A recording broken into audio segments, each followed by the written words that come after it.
If you're gonna have a little break during a talk show, it might as well be with Neil Young. Harvest Moon, 800 CHAB. I'm Rob Carney. This is 800 CHAB. CHAB 100, the radio special. Tomorrow marks the day, April 23rd, 1922, when the Moose Jaw Amateur Radio Association, with financial assistance from the Kiwanis Club, first went on the air here at CHAB. Of course, we would become CHAB in later years and become a commercial radio station and a longtime affiliate of the CBC. In fact, we had a television station back in the day. Here we are, CHAB, along with our partners, our sister stations at Country 100 and Mix 103. We also own and operate Discover Moose Jaw, of course, which is Moose Jaw's daily source for local news and information, and the all-new Home Field Marketing Agency. So we're a busy place, and it's been a pleasure to work here for the better part of 4 decades for me. And it was a couple of decades ago when I first met little Heather Lewis, who moved to Moose Jaw with her 2 little girls to take a job as a copywriter, as the director of creative department at CHAB at 116 Main Street North, and she would later marry Heather Eby and become Heather Eby, and would leave the radio station, become a highly skilled massage therapist and a Moose Jaw City Councillor. Thanks so much for being here today. Thanks for having me, Rob. It's just great. It's awesome. You joined us in the 90s, right? March 19th, 1990. It was Barry Weiss's birthday. And my first morning, get to work, 8 o'clock in the morning. I knew nothing, didn't know anybody. And receptionist Tish at the time says, "Oh, come on, Heather, come with us. We're going to the control room." I'm like, I don't know what's going on. Went in the control room, and she pied Barry right on the air. I'm like, what have I gotten myself into?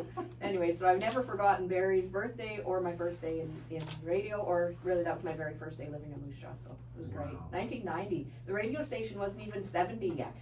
No kidding. That's a long time ago. I went back looking for memorabilia this winter when I had some time, and found a bunch of old shirts, some CHAB shirts, including our 75th anniversary golf shirts when we were Country 800. Yes. And I haven't hung on to a whole lot of souvenirs like that over the years, but I've got a couple boxes full of stuff. Me too. And you brought some really great souvenirs. I did, yeah. I guess there's no point holding them up because, Well, we're getting video and photos here today too. But so this jacket, this was before my time. It's like a white disco jacket with a red CHAB on it. Yeah, it looks pretty 70s-ish. Yeah, I love it. I think I've seen a picture of Vern Trail in a jacket like that before. It was probably his. It might have been his. And then this jersey, it got left behind at the last reunion that we had. CHAB AM Stereo 800, that's with the old B logo. Yeah, so whoever was number 55, I've got your jersey. And I really was trying to find my Zulu sweatshirt this morning. That's what I wanted to wear, but I think my granddaughter Haley has it in her closet now because it's kind of back in style. So, yeah, we all had, that was when I first came, and Darren Stevens was the promotions director, and we had Zulu coming out our yin-yangs, right? Like we had Zulu all the time, so yeah.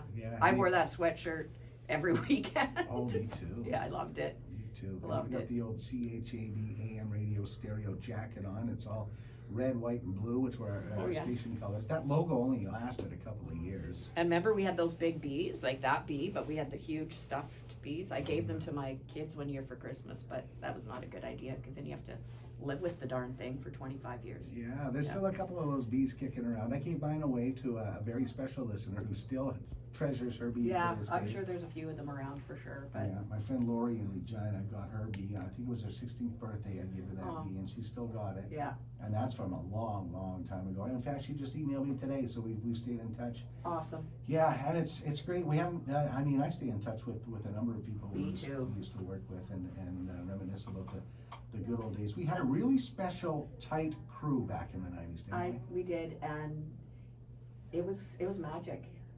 It really was, those 5 years. And I'm in touch, thank goodness for Facebook, right? Because Facebook really helps. But there are people that I still classify as my family, right?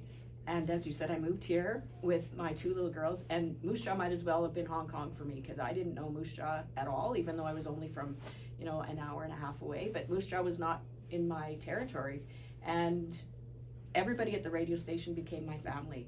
I had no support here, as far as helping out with my kids and stuff, and everybody just pitched in, and they kind of became our kids for a while, and I just, yeah, it was a magical time. It was great. You mentioned Darren Stevens was our promotions director. That was back in the day when there were corporations and businesses that used to come to us and basically Give us stuff. give us stuff. I know. Yeah, they didn't want to buy any advertising, but they'd give us $1,000 worth of stuff I if know. we gave them $1,000 worth of commercials on the radio. Almost, maybe not every day, that'd be exaggerating, but many days, come to work, go to my office, and there'd be something on my desk, right? Like from chapstick to, I don't know, like there was just stuff all the time. We always had cool gear. Swag, I guess, is what it was, but we didn't call it that back in the day. Yeah, Ray-Ban sunglasses. Ray-Ban We all had sunglasses, remember, and they Ray-Bans. even had we had the bee on them. Oh man, those Yeah, were the days. I think mine were neon green, actually. Uh-huh. Shoot, I wish I still had those. And back in those days, Labatt's and Molson Oh, yeah. both had local reps, and they like competed for our love. Oh, and they competed hard. They sure did. They did. Sweatshirts, sunglasses, hats, and of course